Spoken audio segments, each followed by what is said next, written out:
cette première vidéo qui va parler d'algèbre. Enfin l'algèbre, nous y sommes. L'algèbre ou plus communément appelé dans les bouquins de maths le calcul littéral. Alors qui dit calcul dit nombre, et pourtant ici, enfin jusque maintenant dit nombre, et là on parle de calcul littéral, littérature, des lettres, et donc évidemment ce sera du calcul avec des lettres. Toute première vidéo, donc je disais, vidéo assez simple, assez courte, on va reparler un peu des fondamentaux, de ce qu'on entend par expression littérale, par calcul littéral, tout ça, par quelques petits prérequis, quelques petites conventions d'écriture. Rien de très compliqué, tu vas voir, le plus gros du morceau viendra dans la deuxième et la troisième vidéo. Dans les deuxième et troisième vidéos.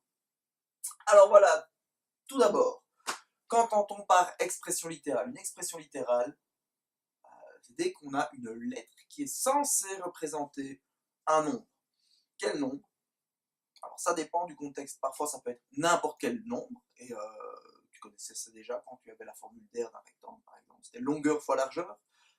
Pourquoi c'était grand L fois petit l? Le grand L il peut valoir n'importe quelle longueur en fonction de n'importe quel rectangle.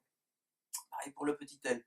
Ou ça peut être une valeur particulière dans une équation, par exemple, quand on a 3x égale 6, le x, on met une lettre parce qu'on ne sait pas encore exactement ce qu'il vaut, on doit le calculer en résolvant l'équation. Dans mon exemple, x va valoir 2, et dans ce cas-ci, x ne peut valoir que 2. Mais la lettre est toujours là à la place d'un nombre. Ok? Et donc, quand j'ai mon expression 3a, et ben mon a, il est là à la place d'un nombre. Dans ce cas-ci, ce n'est pas une équation, donc il peut valoir n'importe quoi. Un petit peu de vocabulaire autour de l'expression littérale. Donc tout ça, 3a, c'est l'expression littérale. Il y a deux parties, on va différencier. On aura ici le coefficient, et ici on a la partie littérale. Et tu verras que quand on parle quand on parlera de réduction d'expressions littérales ou de calcul avec des expressions littérales, ce sera important de savoir si on a oui ou non la même partie littérale. Ok, le coefficient, en fait, il vient multiplier la partie littérale. Multiplier, tu remarques qu'il n'y a pourtant aucun opérateur entre le 3 et le a. Pourquoi? Parce que ceci, en fait, c'est la même écriture que ceci, 3 fois a ou 3 fois a. Mais comme je l'ai déjà dit à de nombreuses reprises, et comme je vais encore le répéter à de nombreuses reprises, le mathématicien est un feignant, je suis un feignant, si tu es un feignant, tu seras bon en maths. Enfin, je te le souhaite.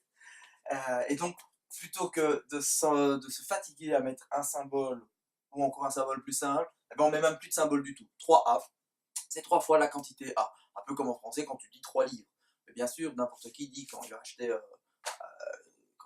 la librairie, à la bibliothèque, il emprunte 3 livres, il a emprunté 3 fois un livre. Mais on ne dit pas j'ai 3 fois un livre, c'est 3 livres. Si 3A, c'est 3 fois, une fois la quantité A.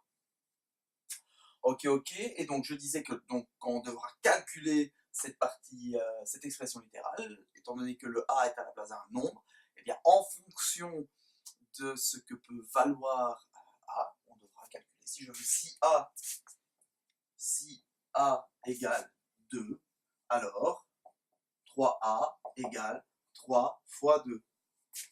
Okay. Et si A égale 7, 3A égale 3 fois 7. Je suis de le calculer. Mais tant que, et comme A peut valoir n'importe quoi, on ne va pas s'amuser à mettre, bah tiens, A peut valoir 2, 7, 19, 80. On ne va pas mettre toutes les valeurs qu'il peut devenir. Donc on met juste le A pour dire, voilà, ça peut valoir beaucoup de valeurs différentes.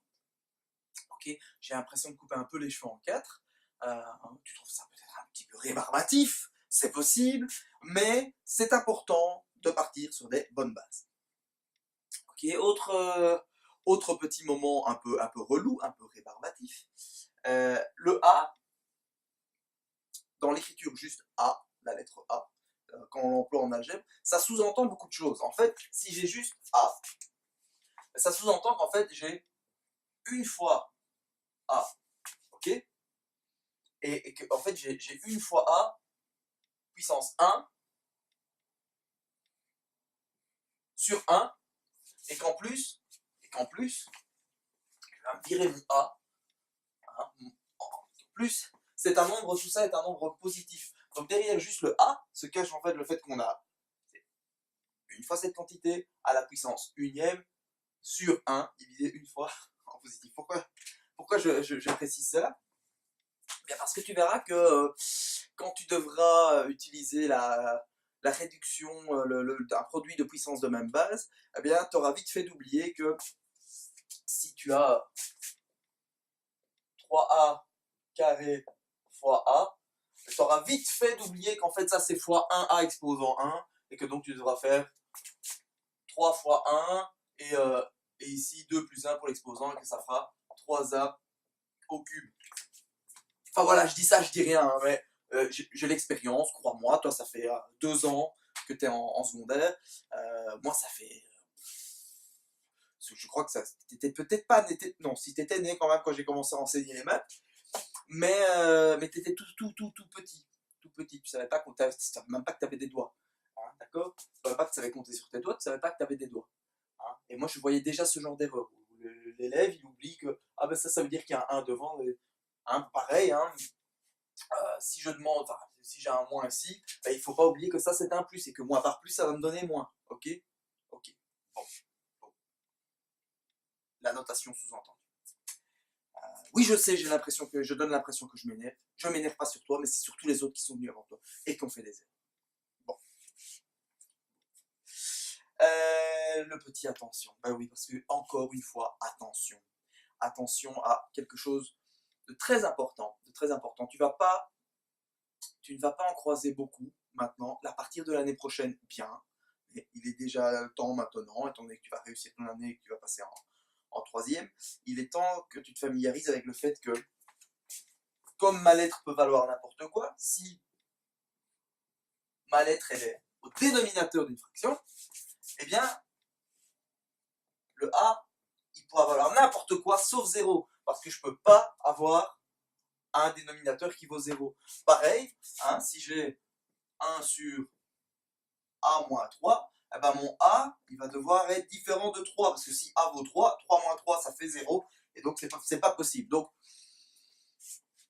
on n'en parle pas trop maintenant, ne t'inquiète pas, mais garde ça en tête que, attention, si j'ai du calcul littéral, si j'ai de l'algèbre, et donc potentiellement une partie littérale, donc des lettres au dénominateur d'une fraction, eh bien, il faudra faire un peu attention à comment on manipule tout ça.